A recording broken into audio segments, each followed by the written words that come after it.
I always encourage people to think of estate planning not just as what happens to your property when you're gone, but also who's going to make decisions for you if you are still alive, but you are incapacitated by an injury or an illness. So as I talk people through some of that decision-making process, the question often comes up, what about a DNR? Or even what about a POLST? Is that part of my estate planning? And the answer is no, those are not legal documents, but they definitely play a role in your plans. My name is Patrick Cawley. I'm an estate planning and elder law attorney with Keystone Elder Law in Mechanicsburg, Pennsylvania. And I'm constantly guiding people through the decision-making process for the event that they become incapacitated.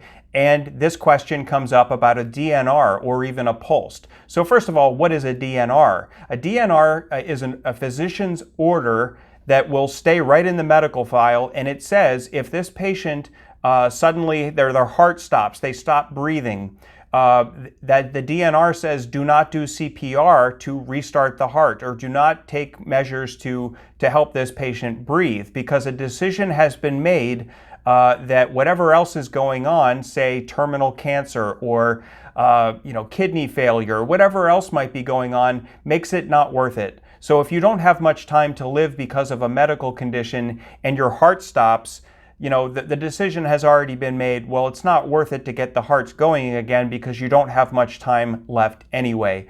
The DNR will only be entered by a physician after a conversation with you, the patient. So that is a medical order. It happens after the physician explains to you how medical care works, especially if you have a terminal illness. And so it's a medical order. A very similar order is a POLST, which stands for Physician's Order for Life-Sustaining Treatment. The difference between the two is that if you're discharged from the hospital, the DNR usually stays at the hospital. So if you go home after that hospital stay, and EMTs are called to your house later, or paramedics, they're going to start your heart because they don't know about the DNR. That's back in the hospital. But the POLST you will have at your home. They often encourage you to put it right on the refrigerator. It has brightly colored paper. So that is something that other healthcare professionals will honor. So what does this have to do with your legal estate planning? Well, remember I said that a DNR order or a POLST will only follow a conversation that the doctor has where it's explained, here's how much time you might have left with your terminal illness, and does it make any sense to take extraordinary measures to restart your heart, to get you breathing again? What kind of long-term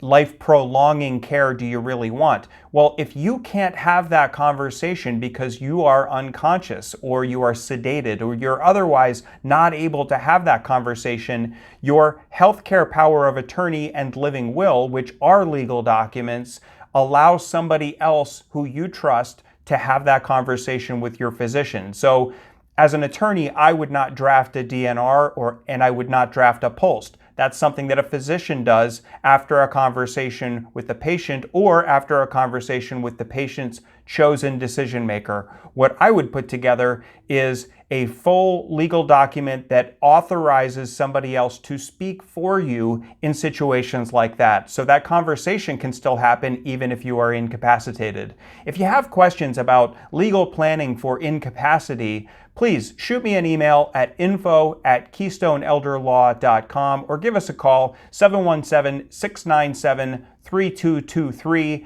We deal with this issue all the time. We'd be happy to explain the basics and make sure you're on the right path.